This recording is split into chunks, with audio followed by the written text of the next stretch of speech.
Perhaps the most telling marker of idolatry is when a person disobeys God's will. Jesus rebuked Peter with the words, "You are not setting your mind on the things of God, but on the things of man." We see that in Mark chapter 8, verse 33. And so we see that self-interest is the foundation of idolatry because it prioritizes personal desires over divine purposes. Those who live for themselves rather than for God's glory have made an idol of self. And so it's interesting. We see that in Mark chapter 8. We also see it in Matthew chapter 16, where Jesus rebuked Peter and called him the devil. He said, "Get behind me, Satan."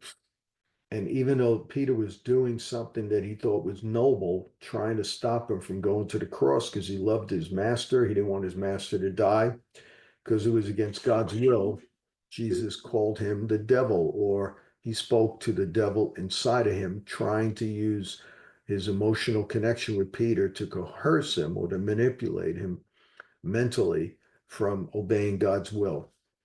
And so you may have friends that mean well, but if they're trying to stop you from being zealous to God, from being on fire for God, from seeking God, for putting God first, you might even have people in the church who think you're a zealot, who put you down because you're on fire for God.